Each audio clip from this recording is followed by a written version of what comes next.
예수님의 부활 이후의 기쁨의 50일을 계속 지내고 있습니다. 크게 관심은 없으시겠지만 지난주 사부 예배 시에 제가 말씀을 드렸는데요. 예수님을 알고 교회를 다니신다면 기쁨을 누리시는 것이 가장 중요한 거 아니겠습니까? 그렇다면 기쁨을 어떻게 하면 누릴 수 있냐는 것이죠. 지난주에는 부활하신 예수님을 보는 것이 핵심이다라고 말씀드렸다면 오늘의 핵심은 듣는 것입니다. 그렇습니다. 기쁨을 누리기 위해서는 하나님의 음성, 그 중에서도 부르심을 듣는 것이 중요하다는 것입니다. 가끔씩 생각해 보면 하나님께서 인간을 창조하셨을 때 왜 눈, 코, 입, 귀를 만들었을까 생각해 보면 우리는 우리의 욕심에 이것들을 사용하려고 가진 애를 쓰지만 창조의 목적은 이를 통해서 하나님과 가까워지게 하기 위함임이 확실하다는 것이죠. 특별히 이 눈과 귀는 하나님이 주시는 기쁨을 누리게 만드는 통로임에도 우리가 그것을 기쁨을 위하여 사용하지 못하고 오히려 악이 들어오는 틈새가 되어버리고 있다는 것이 참 안타깝습니다. 오늘 내용은 유다 왕국 후반에 대선지자 이사야가 하나님의 부르심을 받는 내용입니다. 여기서 우리가 지금까지 잘못 인식해온 것이 있는데요. 하나님은 이사야만 특별하게 부르셨다는 것이 아니라는 사실입니다. 이사야가 이 신앙심이 좋고 하나님 보시기에 의인이라서 특별히 부르신 것이 아니라 모든 이들을 부르셨는데 이사야만 그 세미한 음성에 반응했다는 것입니다. 물론 하나님은 아브라함과 같이 택하신 이에게 은혜로 나타나시어 직접 말씀하실 때도 있는 것이 사실입니다. 그러나 하나님은 그 택하신 사람만의 하나님이 아니시고 온 인류의 하나님이시기에 언제나 모든 사람들에게 말씀하시고 계시다는 것에 더 큰 비중을 차지하심을 꼭 아셔야만 할 것 같습니다. 성경의 대부분의 인물들은 자신에게만 나타난 하나님을 만난 것이 아니라 모두에게 부르시고 말씀하시는데 그 중에 하나님께 응답한 일을 들어 써주셨다는 것을 강조하고 있는 것입니다. 오늘 이사야 선지자도 마찬가지였습니다. 이사야 5장에서 6장을 자세히 보시면 하나님은 분명히 모든 이스라엘 백성들에게 다시 돌이켜 자신을 찾으라고 말씀을 하십니다. 대표적으로 오늘 이사야 6장 3절에 서로 불러 이르되 거룩하다 거룩하다 거룩하다 만군의 여호와여 그의 영광이 온 땅에 충만하도다 하더라. 이 온 땅에 충만하다는 것을 자세히 살펴보면요, 모든 이들에게 말씀하셨다는 의미가 내포되어 있습니다. 그것도요, 한 번이 아니었습니다. 5장에 보시면 계속적으로 하나님은 광음을 내실 정도로 부르시고 응답하라고 말씀하셨습니다. 그런데 그 부르심에 응답한 사람은 사실적으로 이사야 한 사람이었다는 것입니다. 이사야 6장 8절에 보시면 내가 또 주의 목소리를 들으니 이사야 선지자만 들었다는 것이죠. 이렇게 반응한 이사야 선지자에게만 천사가 와서 부젓가락을 그의 입에 대었던 것입니다. 그렇다면 이사야만 어떻게 하나님의 부르심을 들을 수 있었을까요? 그렇습니다. 이사야는 당시의 대부분의 사람들과는 완연히 다른 점이 있었습니다. 먼저 이사야는요, 죄악에 굉장히 민감한 사람이었습니다. 사실 앞서도 말씀드렸지만 하나님께서 백성들을 부르시는 이유는 죄악에서 벗어나서 돌이키라는 것이 주요한 뜻이었습니다. 그래서 성전이 요동할 정도로 알려주셨죠. 근데 백성들은 관심이 없었고 뭐가 죄악인지 알지도 못했습니다. 그리고 죄악이라고 해도 지금 시대에 그렇게 깐깐해서 살 수 있냐 치부해버렸습니다. 선악에 무감각했다는 것이죠. 그런데 그 와중에 이사야는요, 하나님의 부르심에 너무나도 두려운 나머지 엎드려졌습니다. 이사야가 잘나서가 아니라 이사야는 죄가 무엇인지 분명히 알았고 진리를 추구했으며 그러니 자신의 귀에는 아무리 세미해도 하나님의 음성이 분명하게 들려왔던 것입니다. 하나님께서는요, 아무리 크게 이야기해도 사람들이 귀를 막으면 그것이 사실 세미한 음성 아닐까 싶습니다. 제가 어릴 때 그랬던 것 같은데, 제가 사실 어릴 때 밥을 잘 안 먹었습니다. 어린아이들이 잘 안 먹지만요. 그래서 어머니가 계속해서 먹어라, 뭐해라, 이래라, 저래라 할 때 어떻게 하겠습니까? 듣지를 않죠. 그냥 흘려보내죠. 한 귀로 듣고 그냥 흘려보냈습니다. 그런데 갑자기 어머니가 진짜 조그마한 목소리로, 제가 사실 그 장난감 중에 레고를 되게 좋아했는데 아시죠? 레고. 진짜 조그마한 목소리로 승준아, 레고 사줄게. 이러면 바로 엄마 이러죠. 그러면 어머니가 애따 이놈아 이러면서 이제 혼냈던 게 기억이 납니다. 그렇습니다. 듣고 싶은 것만 듣는 거죠. 듣고 싶은 것만. 군대에서도 마찬가지 아닙니까? 병사분들이 가장 많이 사용하는 구호가 있죠. 무엇입니까? 잘못 들었습니다. 뭘 잘못 듣습니까? 바로 앞에서 얘기를 했는데 뭘 잘못 들어요? 너무 명확하게 들리는데. 그렇습니다. 듣기 싫은 것은 안 듣는 것이죠. 아무리 큰 소리로 이야기해도 말입니다. 더하여서요, 뒤에서도 나누겠지만 하나님의 음성을 방해하는 온갖 확성기가 얼마나 많습니까? 그렇기에 이사야가 하나님의 세미한 음성을 들었다는 것은요, 그냥 들은 것이 아니라 죄에 민감하여 이러한 와중에 죄와 싸우고 있던 모습이었던 것입니다. 우리 귀한 성도 여러분, 나중에 하나님의 심판대에서 하나님께 왜 나한테는 말씀하지 않으셨습니까? 하는 변명은 전혀 통하지 않습니다. 지금 이 시간에도 우리에게 말씀하고 계신데 우리는 계속 그 말씀을 귀로 막고 있지 않나 한번 점검해 보아야 하는 거 아니겠습니까? 물론 죄와의 싸움에서 늘 이길 수 있다고 보지는 않습니다. 그러나 죄에 막서기 위한 그 처절한 몸부림 가운데 나의 귀는요, 하나님께로 집중될 수밖에 없을 것이고, 아무리 세상의 소리가 확성기로 내 귀에 갖다 댄다 하더라도 선과 악, 진리를 목숨같이 추구하는 사람이라면 하나님의 세미한 음성이 귀에 들리게 되는 것입니다. 두 번째로, 누구 귀에 하나님의 음성이 들리는가? 들리는 것을 집중하는 사람에게 들린다는 것입니다. 당연한 소리 같지만 전혀 집중을 안 한다는 것이 가장 큰 문제 아니겠습니까? 사실 하나님께서는 천지개벽할 정도로 부르실 때도 있지만 사무엘에게처럼 진짜 세미하게 말씀하실 때가 대부분입니다. 상식적으로 그럴 때는 내 귀를 쫑긋하고 하나님 말씀에 집중하는 자만이 그 부르심에 반응할 수 있는 거 아니겠습니까?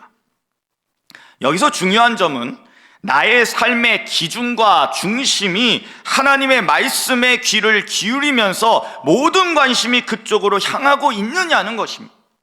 만약에 내가 좋아하는 사람이 생겼다고 하면 아무리 먼 데 있다고 하더라도 그 인파 속에서 그 사람의 소리를 들으려고 별쇼를 하지 않겠습니까? 아니면 더 가까이 다가가서 저 사람이 뭔 소리를 하는지 들으려고 할 것입니다. 그 옆집 아저씨가 아무리 가까이에서 소리 쳐봤자 그가 뭔 소리를 하더라도 관심이 없죠. 즉 쉽게 이야기해서 집중은요, 관심입니다. 나의 삶의 모든 관심이 하나님께 집중이 되어 있는가가 핵심이라는 것입니다. 만약에 모든 삶과 관심이 하나님께 집중되어 있다면 아무리 하나님께서 일부러 개미 소리처럼 세미하게 말씀하시더라도 그 소리는 듣게 되어 있을 것입니다. 아쉽게 너무 작아서 못 들었어도 다시 알려달라고 아우성치지 않겠습니까? 사실 하나님께서는 속성 자체가요, 굉장히 인격적인 분이시라 인내하시며 기다리시는 분입니다. 큰 우레와 같은 소리를 내시는 것은요, 정말 참고 또 참고 70번 참고 내시는 거지 절대로 처음부터 우레를 바라시지는 않으십니다. 왜일까요? 우리를 존중하시기 때문입니다. 그렇기에 세미하게 계속해서 말씀하시며 부르시고 계시는 것은 지금도 여전히 변함이 없으십니다. 그리고 하나님은 자신이 인격적인 것과 같이 우리들도 인격적으로 자신의 부르심을 진심으로 듣기를 바라는 그 한 명을 찾고 계신 것입니다. 시끄럽게 강 앞에서 주목받게 하는 것이 아니라 진짜로 자신에게 관심을 갖고 세미한 음성을 들으려고 애쓰는 그 한 사람이 더 귀중한 사람인 것을 하나님은 아신다는 것이죠. 이 성경의 일례로 보면요, 엘리야 시대예요. 이 엘리야는 왜 자신만 이렇게 여호와 하나님을 위해 고생을 하냐며 항변을 하죠. 그러니까 하나님은 이스라엘 온 땅에 엘리야 너뿐만이 아니라 남겨준 7,000명의 진실된 하나님들의 사람들이 있다고 알려주십니다. 그렇다면 7,000명은 어떻게 바알과 아세라를 대놓고 섬기던 시대에 하나님을 온전히 섬길 수 있었는가? 그들은 대다수의 소리, 가장 큰 소리에 귀를 기울인 것이 아니라 오로지 하나님에게만 관심을 집중했다는 것입니다. 하나님께만 집중하니까 자연스럽게 죄악에 민감했고, 그들의 귀에는 아무리 큰 소리라 할지라도 그거야말로 한 귀로 듣고 한 귀로 흘려보냈고 하나님의 세미한 음성만 들었던 것입니다. 여기서 중요한 사실이 있습니다.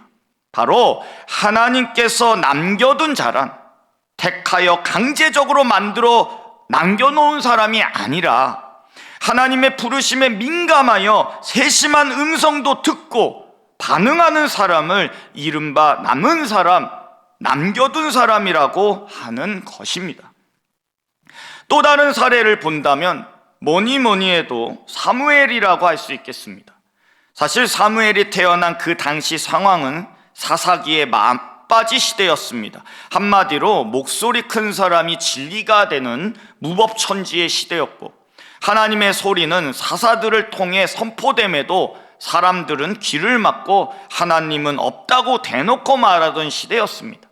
이때 어머니 한나의 기도를 들으시고 사무엘이 태어나게 하셨는데, 중요한 것은 이후 사무엘은 어머니의 기도를 계속 들었다는 것입니다. 그리고 성막에서 일하면서 하나님의 부르심에 늘 민감하게 반응하였습니다.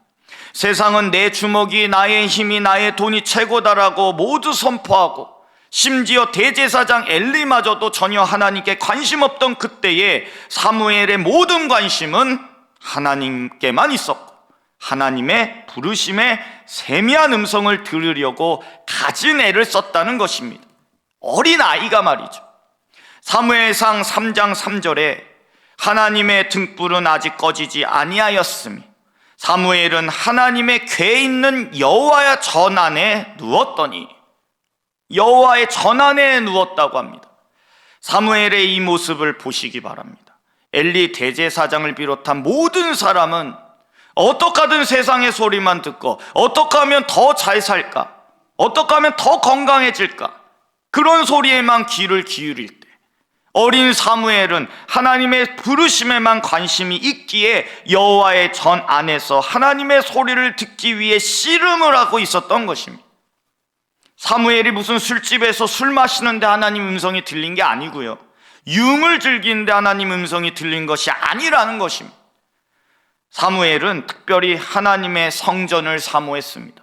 그는 어린 나이부터 굉장히 영리함을 알 수가 있습니다. 왜냐하면 그나마 하나님의 장막은 세상의 소리에서 어느 정도 방어가 되는 곳임을 알고 있었기 때문이었고, 성전은 어머니가 늘 기도하던 기도의 집이기에 하나님의 부르심에 더 민감해질 수 있으니 온갖 죄악과의 싸움에서 승리할 수 있음을 알고 있었던 것입니다. 그렇습니다. 사무엘은 우연히 하나님의 부르심을 들은 것이 아니라 어린 나이부터 듣기 위해 갖은 애를 썼고 전략도 짜고 몸부림을 쳤다는 것을 우리가 반드시 알아야 합니다. 그렇기에 우리 귀한 성도 여러분, 이 복된 교회가 왜 중요한지 아셔야 합니다. 건물이 무슨 소용이 있냐 하실지 모르지만요, 성막이 있고 성전을 하나님께서 만들라고 하신 이유는 공간이 주는 부르심에 이점이 있음이 분명하다는 것입니다. 교회를 가까이 하는 자는 바로 하나님의 부르심에 민감하기 위해 애쓰는 것임을 하나님이 아신다는 것이죠. 그렇다면 당시 종교 지도자였던 엘리 대제사장과 사무엘을 한번 비교해 볼까요?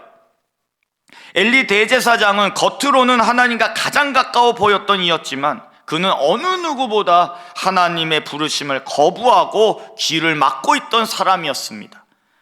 일단 잘 아셔야 하는 것이요, 엘리 대제사장은 하나님의 부르심이 있는 것과 지금 말씀하시고 부르시고 계신 것을 명확히 알고 있었습니다.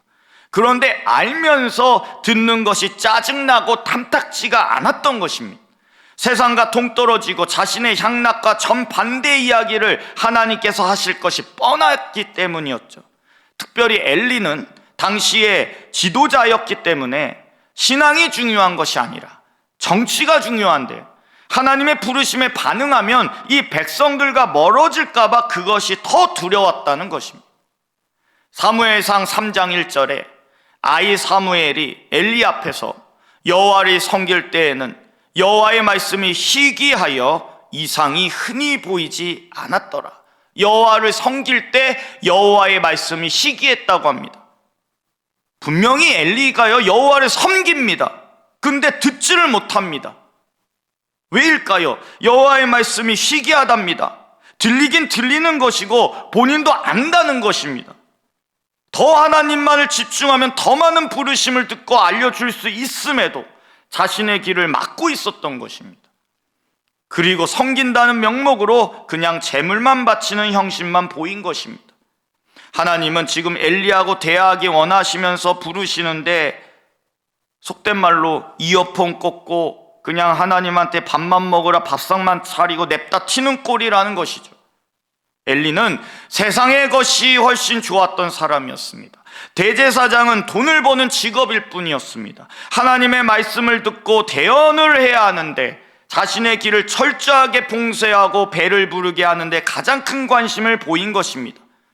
엘리의 다른 행동도 한번 보시기 바랍니다. 사무엘상 3장 9절에 엘리가 사무엘에게 이르되 가서 누웠다가 그가 너를 부르시거든 내가 말하기를 여호와여 말씀하옵소서 주의 종이 듣겠나이다 하라 하니.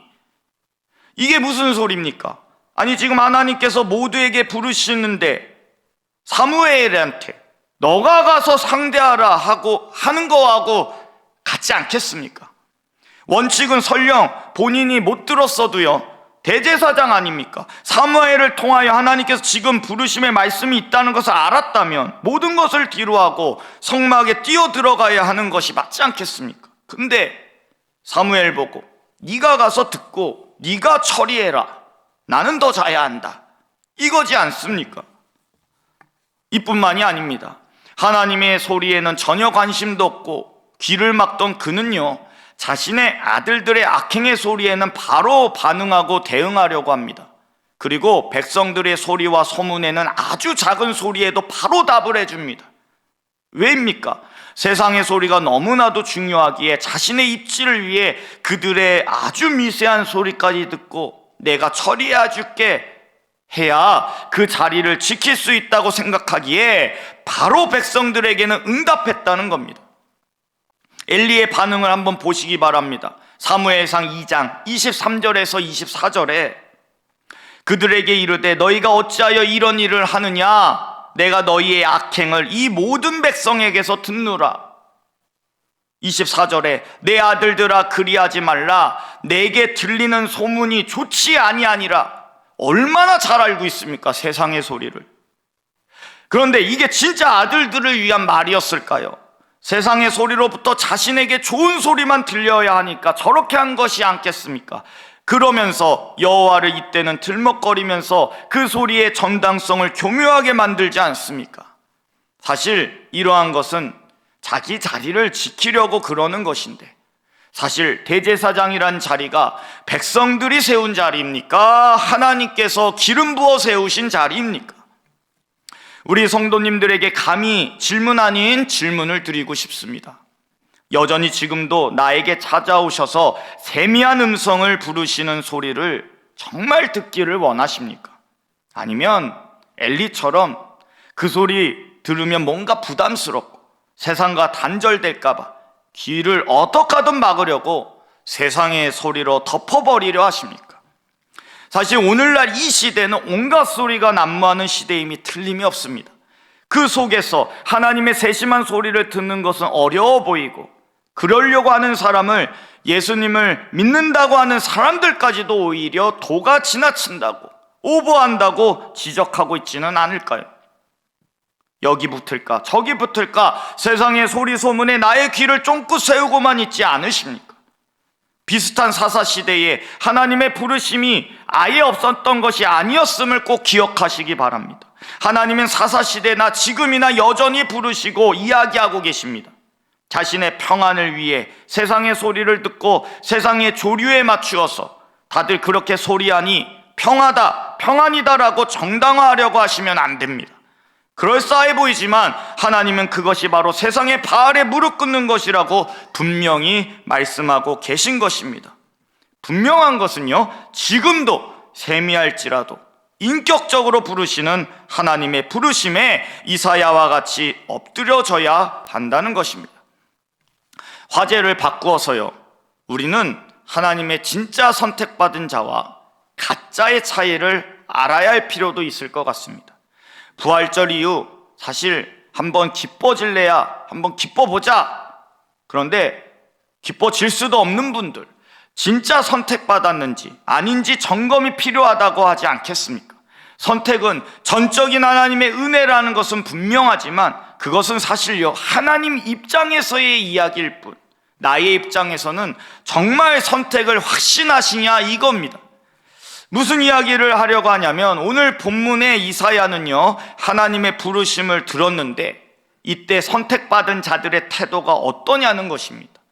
듣고도 엘리처럼 외면하는가 아니면 응답하는가가 가리는 지점이 있다는 것입니다.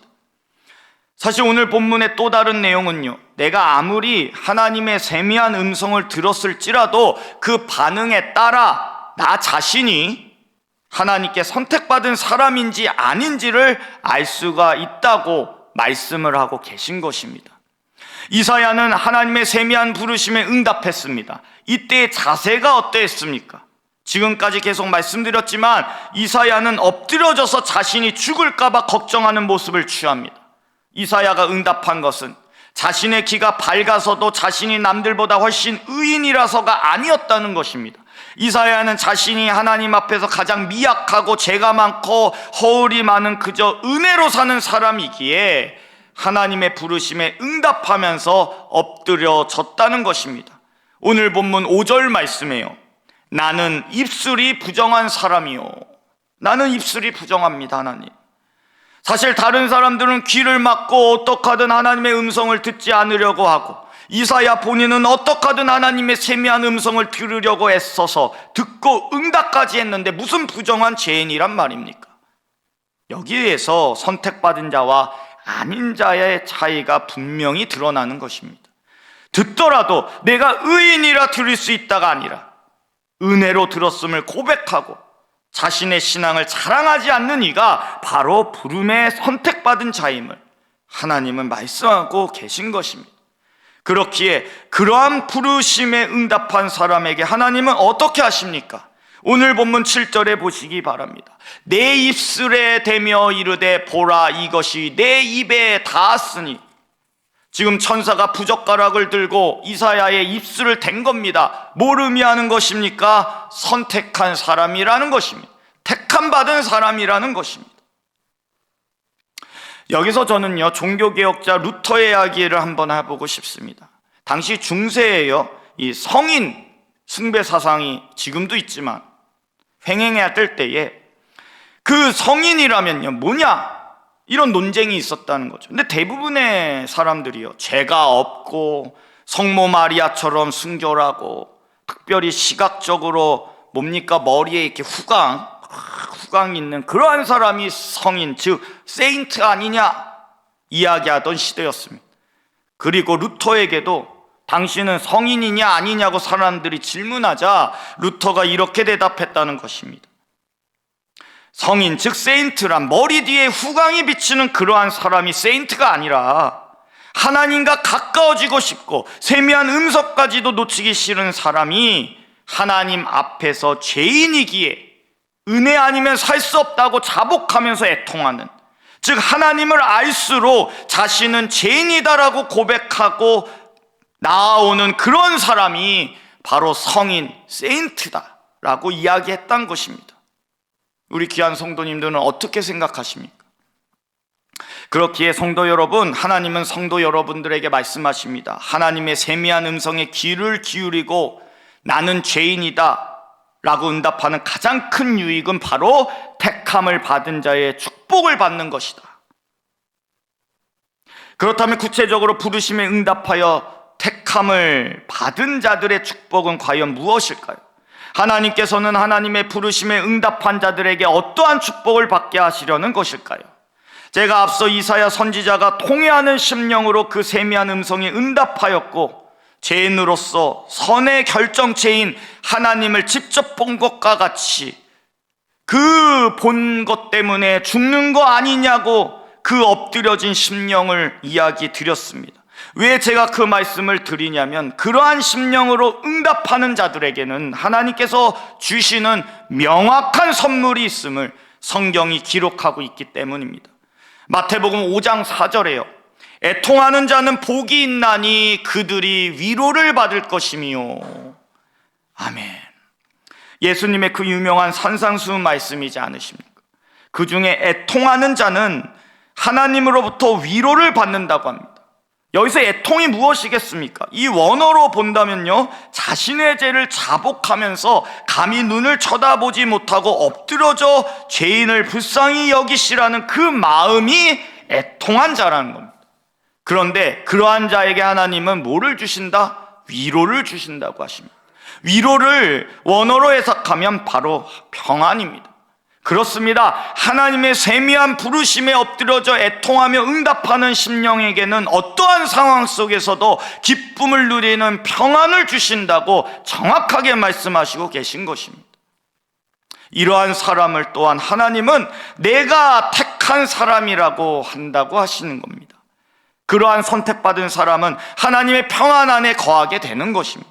세상은 요동치게 되더라도, 세상에 온갖 소리가 들리더라도 하나님의 보호하심 속에 창문을 닫고 오직 하나님의 음성만 듣는 그러한 은혜를 맛보게 되는 것입니다. 그러니까 진실로 기쁨이 넘치게 되는 거 아니겠습니까? 그렇다면 정말로 하나님의 부르심에 반응하며 그 부르심 앞에 나는 죄인입니다 하며 나아가고 계십니까? 하나님은 그러한 심령에게 세상이 줄 수 없는 평안을 선사하십니다. 그리고 그 평안은 특정인이 아닌 모두에게 주시기를 지금도 원하고 계신 것입니다. 많은 세상의 사람들이 착각하여 자신만의 종교를 찾거나 만들거나 난리도 아닌 이 시대를 살아가고 있습니다. 인간이 타락한 이후 그 모습은 변함이 없습니다. 죄인 줄 알면서도 신을 만들어 놓고 마귀에게 절하고 영혼까지 파는 이유는 단 하나, 이 땅에서 잘 살기 위함이라고 합니다. 그래도 전도하다 보면 이렇게들 많이 질문하더라고요. 교회 다니면 돈 많이 벌 수 있습니까? 교회 다니면 물질의 축복이 쏟아집니까? 귀한 성도님들은 어떻게 생각하십니까? 물론 하나님께서 때로는 그렇게 하실 수도 있죠. 아브라함처럼 말입니다. 그러나 그리스도교는요, 물질의 축복을 받기 위한 종교는 아닙니다. 그러나 실망하지 마시기 바랍니다. 더 큰 것을 오늘 말씀처럼 안겨주십니다. 무엇입니까? 바로 위로와 평안이다. 하나님을 믿고 하나님의 부르심에 엎드려 응답하신다면 세상이 줄 수 없는 평안을 소유하게 됩니다. 다윗은 자신의 궁정보다 하나님과 함께함이 더 귀하다고 고백합니다. 왜입니까? 그 안에서 평안의 축복을 받을 수 있기 때문입니다. 이렇게 엎드려준 이사야에게 하나님은 어떤 축복을 내리십니까? 이사야 55장 12절에요. 너희는 기쁨으로 나아가며 평안히 인도함을 받을 것이요. 너희는 기쁨으로 나아가서 평안히 인도함을 받는다고 분명히 말씀을 하십니다. 우리 귀한 성도님들이 이러한 평안을 누리시기 위해서라도 꼭 하나님의 부르심에 응답하시고 듣기를 간절히 소망을 합니다. 말씀을 마무리하겠습니다. 우리 귀한 성도 여러분, 우리는 부활절 이후 계속해서 기쁨의 50일을 지내고 있습니다. 조대교회 성도들은 부활절 이후 더욱 환경은 핍박과 고난으로 바뀌어 갔음에도 오히려 기쁘게 살아갔다고 전해지고 있습니다. 왜냐하면 환경이 더 나빠지고 자신의 모든 것을 뺏기고 있는데도 그들은 하나님의 그 세심한 부르심에 응답하였고, 고난을 받으면서도 오히려 자신들은 죄인이며 하나님의 은혜를 구한다고 엎드려졌기 때문입니다. 그렇기에 초대교회 성도들은 세상이 줄 수 없는 가장 큰 축복인 삶의 평안을 누리며 살았던 것입니다. 우리 귀한 복돈의 성도 여러분들은 어떠십니까? 세상에 수많은 소리가 나의 귀에 들려옵니다. 그 속에서 가장 소리가 하나님의 소리가 되어버렸어요. 그 속에서도 가장 얕은 소리가, 안 들리는 소리가 하나님의 소리가 되었다는 것입니다. 하나님께서 말씀하시는데도 귀를 막고 있지는 않으십니까? 교회를 나오고 예배를 드린다고 부르심을 들은 것은 아닙니다. 엘리가 그랬죠. 중요한 것은 이사야처럼 진짜 하나님의 소리를 듣고 평안을 얻기 원하냐는 것입니다. 우리 귀한 성도님들은 세상이 주는 부유가 아니라 하나님께서 주시는 평안을 누리시기를 간절히 소망을 합니다. 부활의 참 기쁨은 부르심에 응답한 선택받은 자들의 평안에서 나옴을 아시고 부활하신 예수님의 세심한 음성을 들으시는 삶이 되시기를 간절히 소망합니다. 제가 잠시 기도하겠습니다.